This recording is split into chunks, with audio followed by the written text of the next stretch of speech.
This is Jamal. Jamal is a boy who lives in a poor neighborhood. He has a friend named Kevin, who lives in a wealthy neighborhood.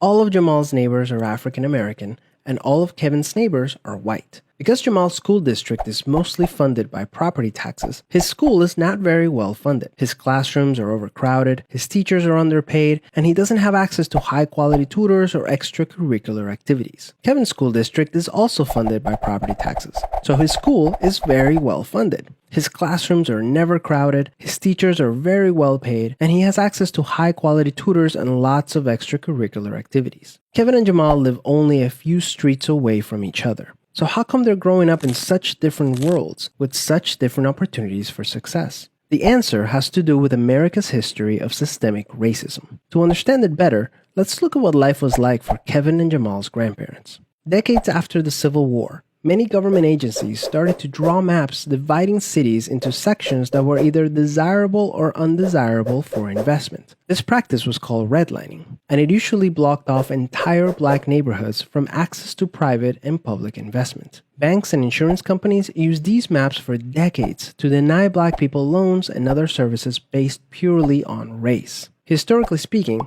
owning a home and getting a college education is the easiest way for an American family to build wealth.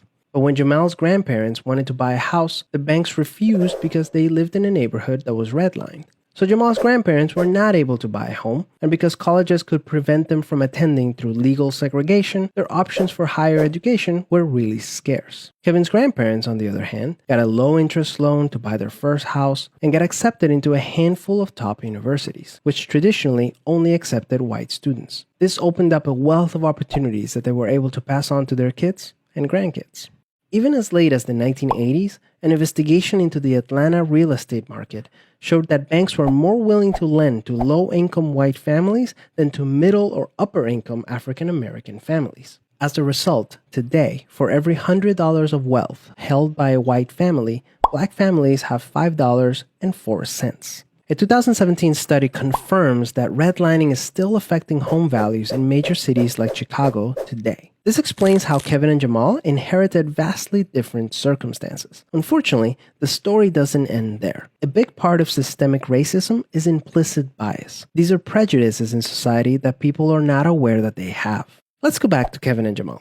Against all odds, Jamal manages to be the only student from his high school to get accepted into a great university, the same one that Kevin and his high school friends are attending. But after Kevin and Jamal both graduate, Jamal notices that his resume isn't drawing as much interest as Kevin's, even though they graduated from the same program with the exact same GPA. Unfortunately for Jamal, studies show that resumes with white-sounding names get twice as many callbacks as identical resumes with black-sounding names. Implicit bias is one of the reasons why the black unemployment rate is twice the rate of white unemployment, even among college graduates today. You can see evidence of systemic racism in every area of life. The disparities in family wealth, incarceration rates, political representation, and education are all examples of systemic racism. Unfortunately, the biggest challenge with systemic racism is that there's no single person or entity responsible for it, which makes it very hard to solve. So what can you do? The first thing you can do is work towards becoming more aware of your own implicit biases. What are some prejudices that you might hold that you're not aware of? Second, let's acknowledge that the consequences of slavery and Jim Crow laws are still affecting access to opportunity today. As a result, we should support systemic changes that create more equal opportunities for everyone. Increasing public school funding and making it independent from property taxes would be a great start, so that poor and wealthy districts can receive equal access to resources. Systemic problems require systemic solutions. Luckily, we're all part of the system, which means that we all have a role to play in making it better. Peace.